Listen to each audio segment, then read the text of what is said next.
Welcome to Real Vision Crypto and the Defiant's weekly crypto show. I'm Robin Schmidt, head of video and multimedia at the Defiant. Today, I'm joined by Ash Bennington, senior editor and crypto editor at Real Vision, and Camila Russo, chief S at the Defiant. There's been one big story on our radar this week, the Bitcoin Taproot upgrade. Camila, do you understand what's going on here? Can you guide us through it? I mean, I'm pretty sure I know what's going on here, but I'm curious if you were digging deep into this one.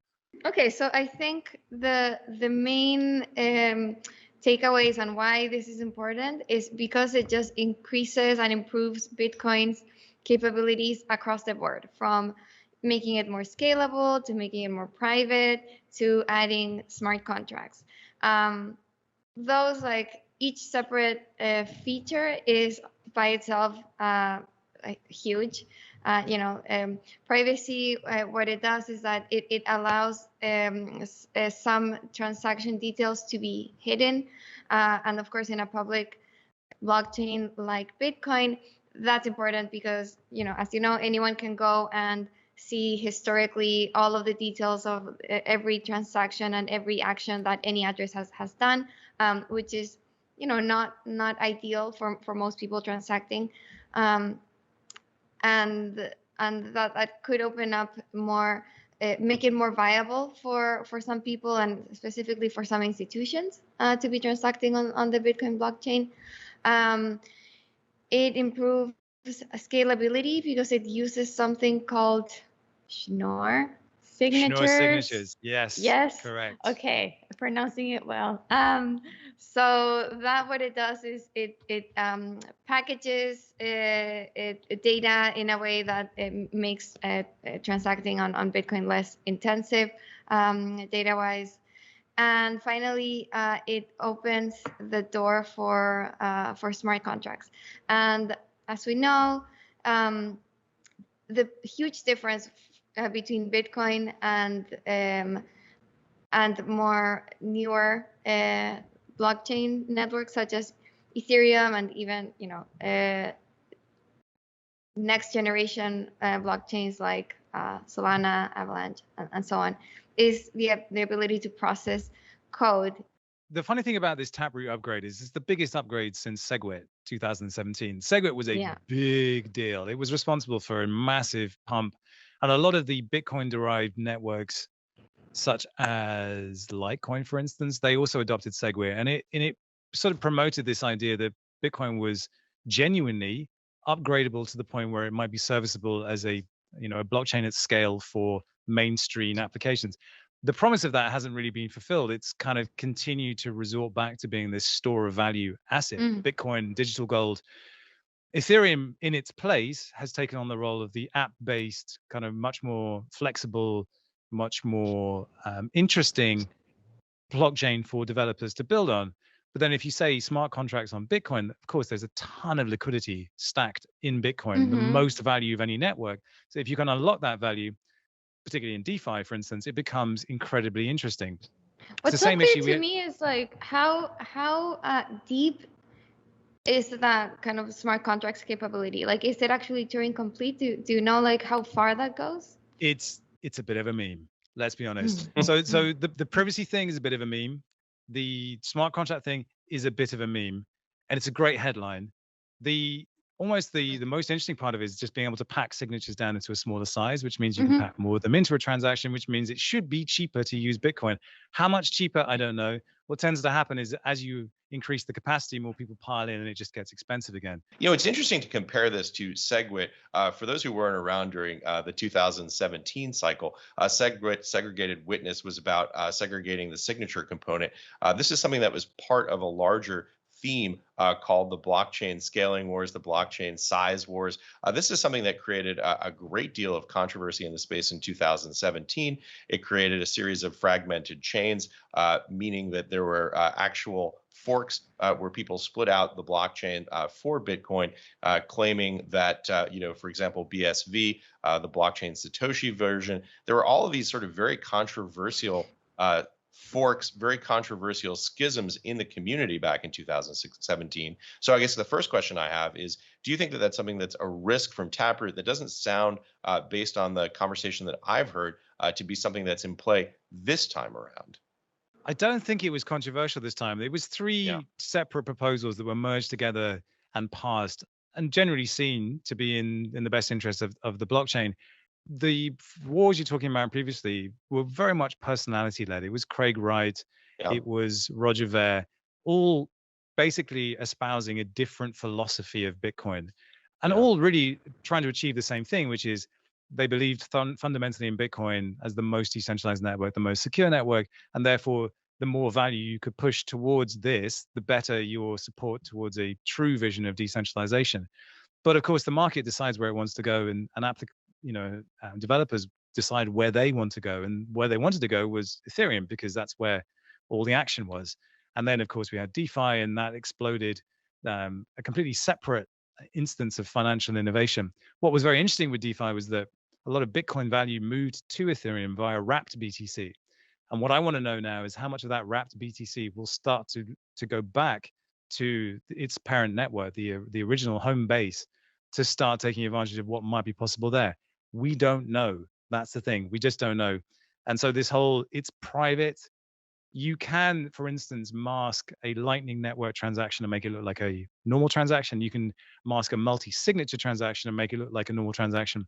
But when we think about privacy, it's like genuine, true anonymity, the bane of the government. I don't think we have that on Bitcoin. That's not where we are yet. Well, it's interesting, and it's a question that I wanted to ask Cami. Talking about the privacy aspect of the Taproot improvements, is this something that's going to increase in your view, the regulatory headwinds here in the United States? Obviously, we're talking about this a little bit. Governments, generally speaking, are concerned about privacy in financial transactions, particularly privacy that they don't have the ability to see through. The idea of not being able to do things like AML, KYC. I'm wondering if you think that's going to be a factor in terms of the regulatory component of what's happening in the space.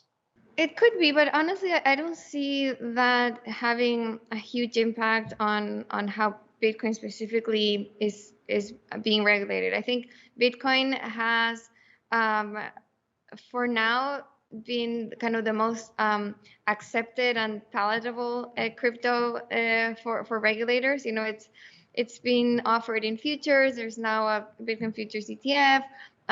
It's been, you know, custodied by like big financial firms, and so I think it's the cryptocurrency that has made it to traditional finance, and you know, there's a lot of clarity around it. It's by the CFTC, it's seen as a commodity, and so on. So I think, you know, this upgrade, which makes it partially more private, and which, you know, who knows how long it'll take for it to be actually implemented, because that's another aspect of it. Right now, it's not, most transactions aren't using this upgrade. Like, it still needs to be adopted by most miners and most wallets and most Bitcoin applications. So it takes a while for all of that to happen. So I think regulators have like much tougher issues on their hands, like NFTs, like DeFi, like, you know, fundraising on like with decentralized exchanges and so on. So yeah, I don't think that they'll spend too much time on this upgrade, I think. You know, my guess. Well, it does bring to light this notion that privacy is something that we shouldn't ask for or demand or be entitled to, that actually everything should be transparent. Blockchain sort of lures you into this feeling of security, that your money is yours, but actually everything's far more transparent and far more trackable on the blockchain than it is with just using regular cash. The government should be welcoming this. Privacy has been turned into a dirty word. It's associated with the dark web. It's associated with criminal underworld. Therefore, if you demand privacy, which I think as normal citizens in the world, we are entitled to some degree of privacy. When it comes to money, it seems that all disappears. And I'm not necessarily suggesting that the solutions to privacy, like Tornado Cash, for instance, are the answer, but there's such a small number of people that even understand how to use Tornado Cash. I don't see that as being a problem.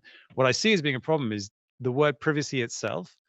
being turned into something which is negative by definition. And that is kind of problematic. And I think there is a flavor of privacy in which we can reveal X amount of data about ourselves without having to reveal the entire picture. And I think that is where we should be targeting everything. But the problem is that privacy's become binary, and it's not. It's a sliding scale in the same way that decentralization is. But the government, all the headlines, all the newspapers want privacy to be dark web, and it's just not. But I mean, it's going to be a long, hard battle to determine what is private and what can be private and what cannot. We experience this every day. We know that we're in a surveillance culture, and it's troubling. Yeah, it's also the first time that many people outside the space are confronting these issues, thinking through, trying to understand the trade-offs and figuring out where we land. It's definitely going to be a process. So Taproot has been interesting for me, primarily because it was an opportunity for the Bitcoin network to say, we're still relevant, and we still have a narrative that goes beyond store of value. I don't know how powerful that is in the face of everything else that we've seen this year and last year, particularly with the rise of DeFi. But if Bitcoin can be a player with all the value that's in that network and at all the major players on that network, then I think we all win. And DeFi in particular wins when Bitcoin is at the party. So that brings us to our next big story, which is a Bitcoin ETF being rejected. We had all the euphoria of Bitcoin ETFs being accepted, and now here's one that was rejected. Cami, can you talk us through why this one might have been rejected and why it was different from the one that was actually accepted in the first place? So this Bitcoin ETF, it was the application was by Eck, who it's a big firm who's is an asset manager and does different ETFs and funds.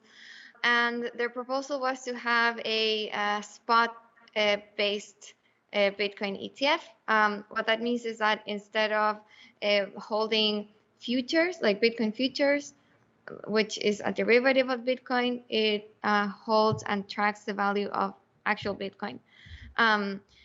And so that was rejected. I believe the SEC just does not want to deal with having oversight of an instrument that directly holds cryptocurrency. I guess because that just kind of has them admitting that Bitcoin is actually a part of the regulated, legit financial system, and it doesn't want to do that. So instead, what it has allowed is an ETF that holds a derivative that's traded on the CME and on exchanges, just like a gold derivative or an oil derivative, and doesn't look different from every other futures on U.S. exchanges. So that just it's easier to deal with for the SEC, because it's basically an ETF holding a traditional financial instrument. It's not actually saying, okay, this is cryptocurrency that we're regulating. So it's just easier for them. It's just like doing this dance, and it's like, okay, sure, like this a bit like the Bitcoin futures ETF holds futures, but the futures are of course tracking the spot. Like it's still going back to Bitcoin itself. So I don't know. To me, it's a bit ridiculous. Like all the problems that we're having seeing an actual, spot-based ETF. Like so many years after the first one was filed in 2013, we still can't have that. And I don't know. It's just ridiculous how slowly regulation is moving, and all these ridiculous workarounds that they're trying to do to not touch Bitcoin at all. It's so interesting. The regulation always moves slower than the technology. I thought Cami made a very good point when she talked about this as a dance. SEC cited the inability of the issuer to maintain adequate surveillance for fraudulent or manipulative practices relative to the ETF. Sort of an interesting point to Cami's point. If you can already buy an ETF that tracks the futures, what exactly is the difference here? I think it does sort of seem like a dance. I guess the The fear might be that this is something that looks a little bit too mainstream, more people will dive in. It's really difficult to know. You don't really get clarity. You don't really get a great deal of granularity sometimes with these SEC statements, but it does sort of naturally beget this question here, which is, to what extent are U.S. regulators comfortable with Bitcoin becoming a mainstream asset? I guess we kind of got a little bit of an answer here. There's a line which, at least at the moment, they're unwilling to cross and unwilling to let retail investors move beyond. And I mean, the fact that it's like that they're saying we don't know how to monitor whether it's being manipulated.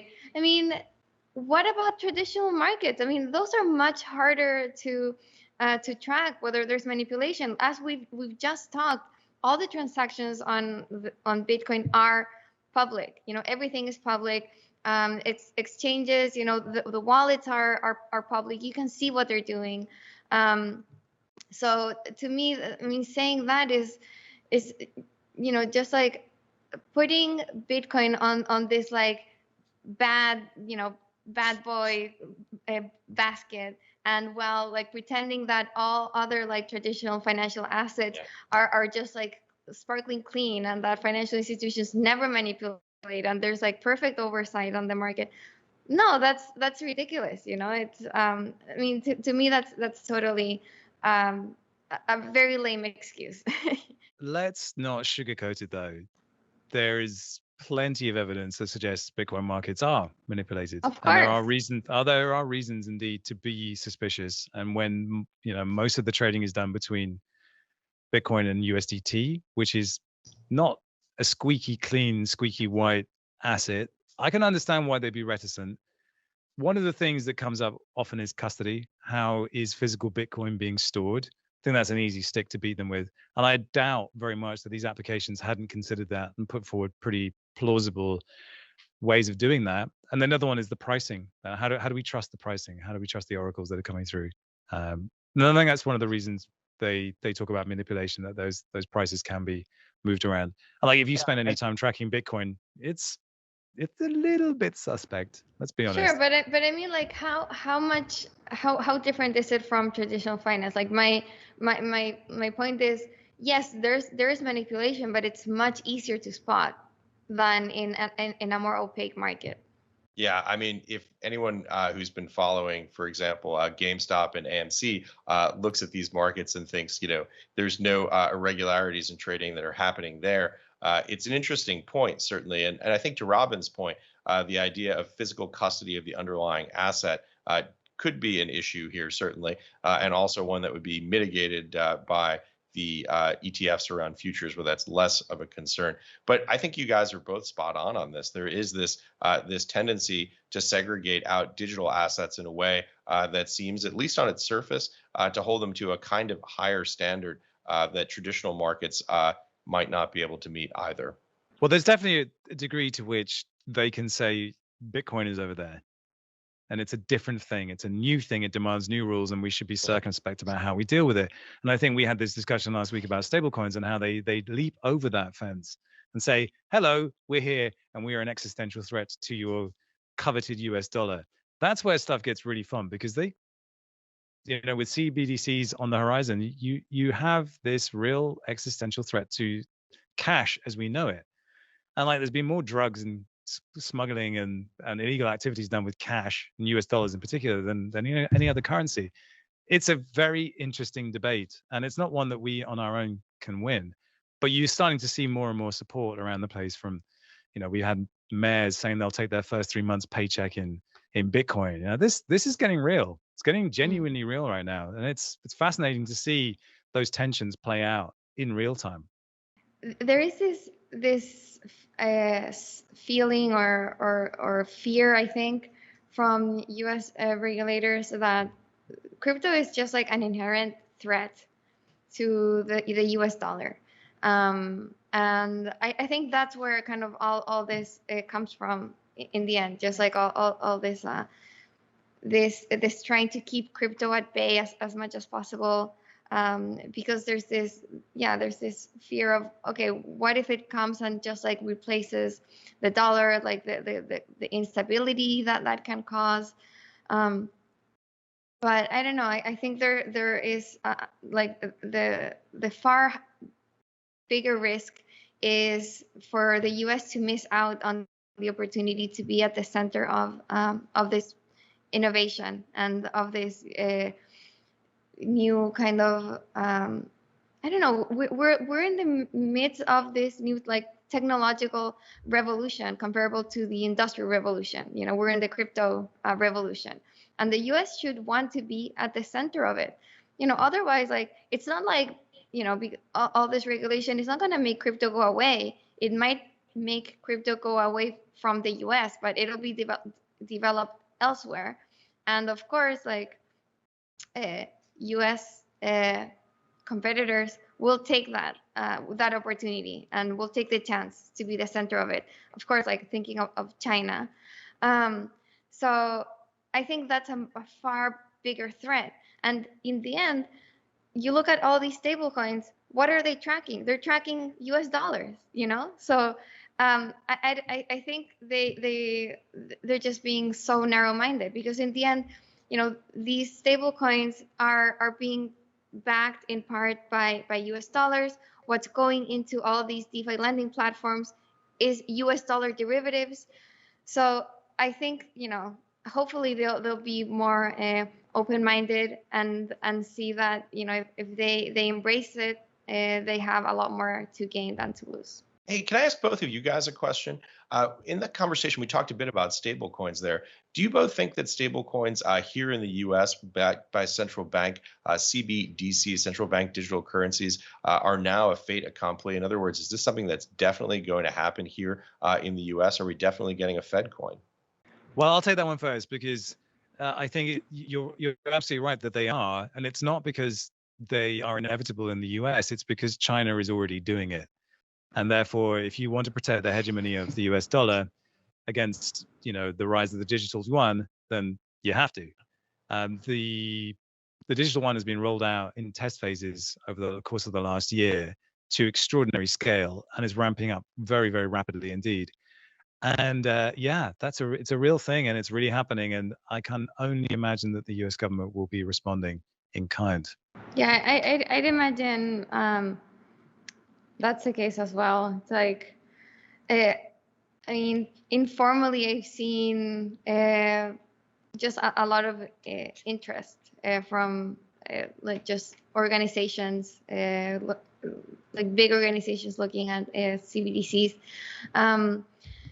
and yeah, I think it's bound to happen. Though I don't know, I wonder how that will actually work and integrate with other cryptocurrencies. I'm a little bit scared of CBDCs, to be honest. Like we've been talking about privacy, and it just feels that if all of our bank account assets and value are part of this Fed chain and Fed coin, that I mean, that can get very kind of surveillance very fast. So I don't know. I don't know. I'm just like kind of concerned about how much interest there is on actually doing this and looking at this very seriously. Well, you know what's interesting to me about CBDCs is that in many ways, CBDCs are the antithesis of everything that the cryptocurrency movement is about. They're highly centralized. They are totally trackable, and they're run by nation states. So it's interesting. I think people who are relatively new to the space, who don't follow it as closely as you guys do, may think of CBDCs as something that is sort of akin to the spirit of what's happening in the space right now, which is all about decentralization. It's a pretty huge sort of schism between the philosophy behind central bank digital currencies versus what we've seen, for example, in Bitcoin, in Ethereum, and in other coins in the space. Well, it's a fair point, because I think one of the biggest messages that we try and put out there with DeFi, and everything else that we cover, is not that this is going to replace whatever it is that you know. It's simply to say there is an alternative. And it's hard enough to get people to think about money in different ways, to think about debt as not a set of handcuffs that tie you to problems for your entire life, but as a kind of an active, a positive position in which you can leverage capital. That's very, very hard to get there. And CBDCs do have quite a lot of advantages. They will save a lot of money in tax returns, for instance. They will generate money for the government, and they will be much more efficient. They also have identity baked into them from the start. Yeah. But of course, again, we're thinking about, well, what is a system that you are required to opt into without any choice when it's that scale? Yeah, deeply problematic. But again, like you said, fait accompli, I'm pretty certain that it is, yes. Because what other move does the government have, really?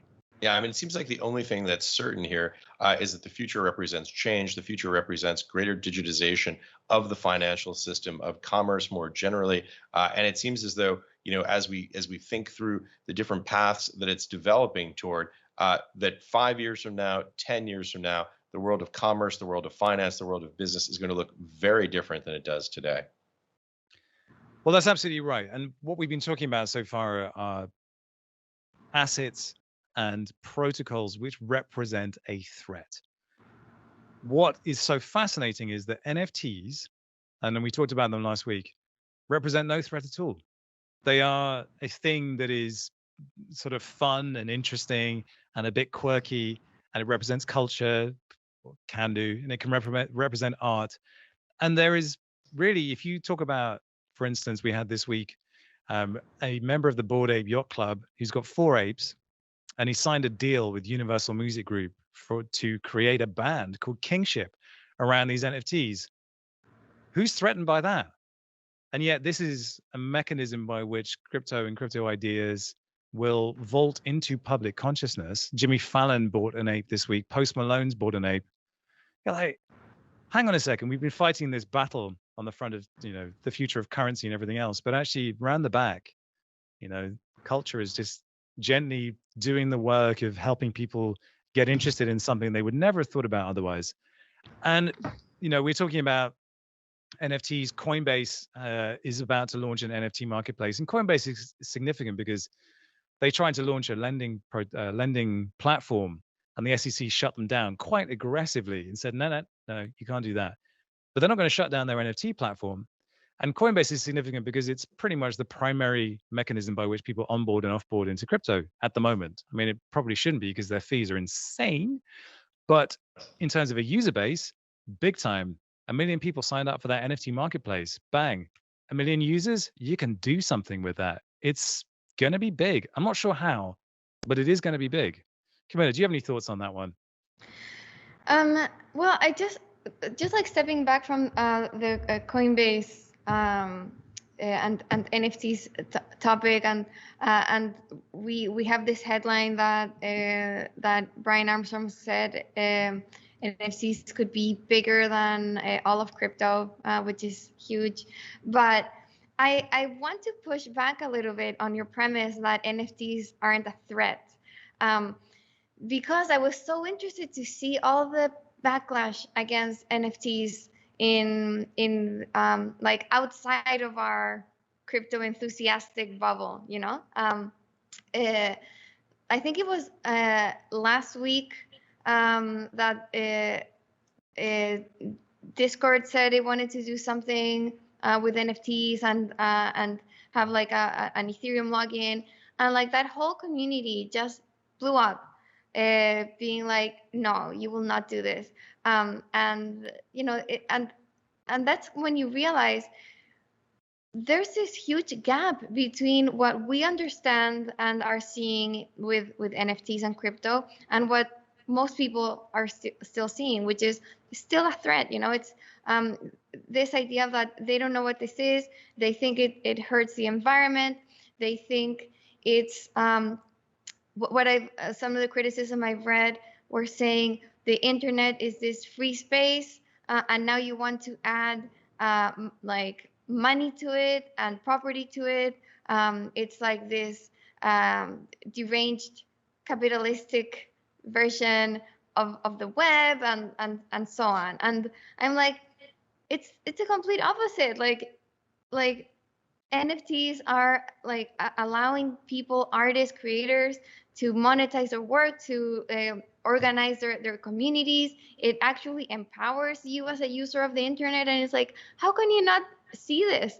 And, the environmental concerns, sure, I guess, but, like, It's all temporary. the The new environmental concerns are blockchains, temporary. all the new blockchains are going to proof of stake. And also, like, if you're worried about the environment, then just don't use Facebook at all.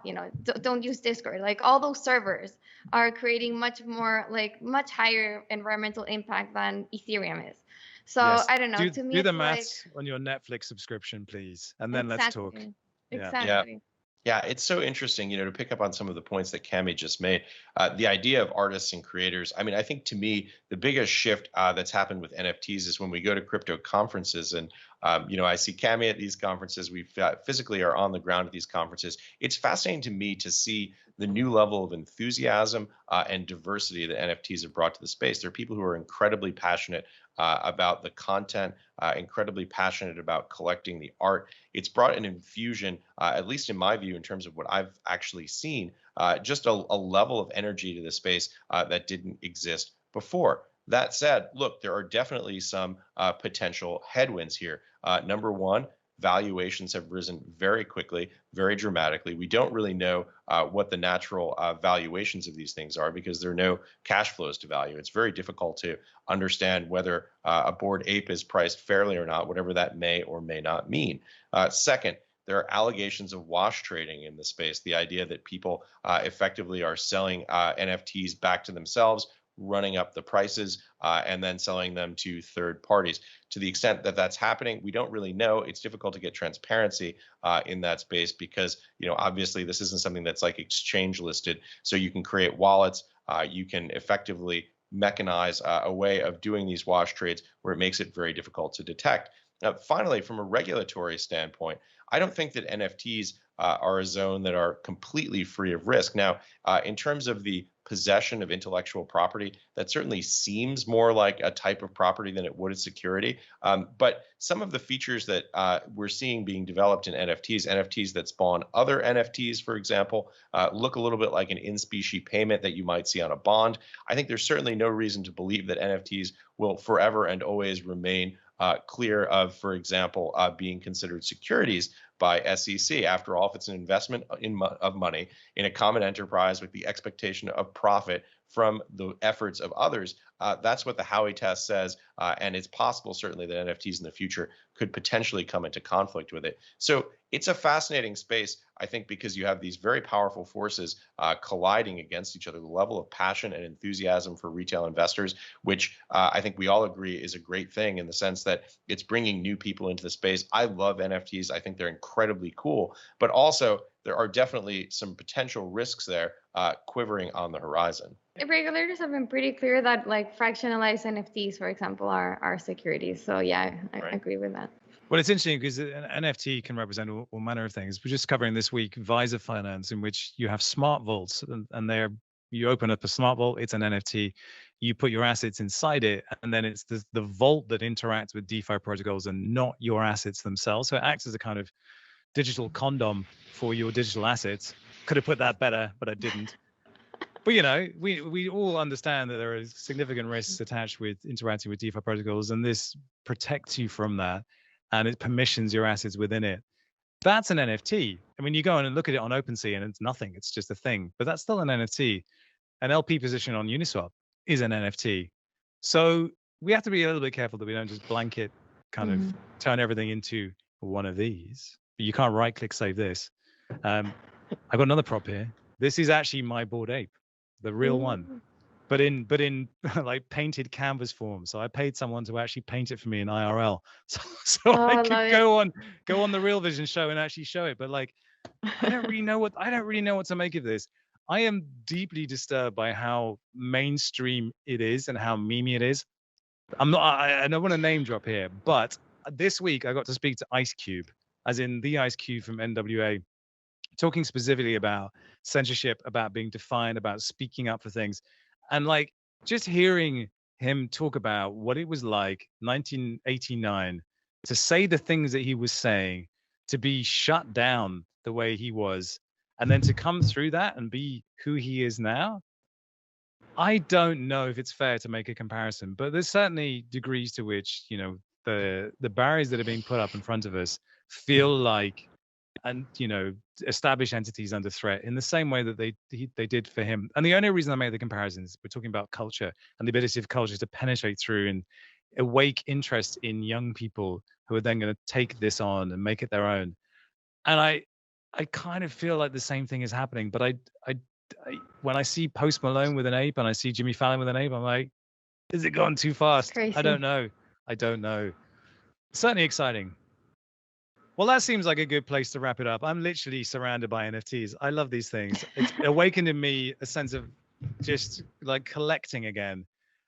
We traded ownership for access through streaming platforms, and now I'm starting to collect stuff again, and my wife hates it, but I love it. And I feel like, you know, there are these artifacts that are going to define this moment in time, and I'm really proud to own some of them, genuinely. I know, Camila, you've got some NFTs as well. Do you feel that way about them, or is it like, yeah, whatever, this week I'm going to be World of Women and this week I'm going to be, you know, whatever? No, I also think it's awesome. Like I really enjoy them. I think I don't own as many as you, and I think there are very few people who do. But yeah, no, I think it's fun. I like the community aspect of it. I think it's interesting. It's kind of whimsical. I like their design. Yeah, I like kind of the people behind it. I like kind of supporting creators as well. Yeah, definitely looking for more NFT art for the office. And I think you're right. I don't know how NFTs will develop. I'm pretty sure like the NFT space will look very different from what it looks like today in the future. But I mean, there's no doubt that we are living in this kind of very special, maybe even historic moment in crypto history with what's going on with NFTs. Like it's just been an absolute avalanche and explosion of creativity and innovation and just art and craziness with the space. And I think we'll look back and we'll definitely be saying, hey, remember the NFT boom of 2021? And then, yeah, you'll have like all your little kind of NFTs and like props and stuff to remember this time. So yeah, no, 100% with you. It's very special. Ash, have you got plans to do an NFT at Real Vision, like a membership token or something like that? Robin, if I knew the answer to that question, I wouldn't be able to do it to answer it on the show. But let me just say this to Cammy's point, because I think it's such an important one. I think that it's really version 0.1 that we're looking at here. It's just so incredibly early in the space. And I think when we look back on this, the sort of the infusion of art and craziness and just weirdness in the space, I think it's just nothing but a good thing. It's incredibly cool. It's incredibly fun. It's bringing new people into the space. It's creating more interest in it in a way that, you know, conversations, for example, about liquidity pools just don't seem to have the same resonance for people who come from an arts background, for people who come from a creative background. So I just think it's a really cool thing. And I'm not even sure we know what these things are yet. It's something that is going to continue to develop. And I'm just fascinated and thrilled to be able to watch it and to be able to hopefully participate. Yeah, likewise. I think that there's nothing to be gained by taking things that already exist and porting them over to the blockchain. We've got to be prepared for the weird stuff and bold enough to go after the things that don't look quite right. But I think that's where all the risks come as well, and we have to somehow find a balance in between all of that. And hopefully the regulators, by acting tough, bring us back to the light somewhat. But I don't know. I think it's going to be a big sort of tussle of war, and you can take my Bitcoin, but you can never take my Aku. And on that note, it's probably a good moment to end. The light is fading, but it's definitely not fading on this partnership between the Defiant and Real Vision. Ash, it's been an absolute pleasure having you on the show. Camila, always a pleasure. It's been a Bitcoin Taproot week, a Bitcoin ETF fail week, and Coinbase NFTs. Thanks for joining us. We'll see you on the next one.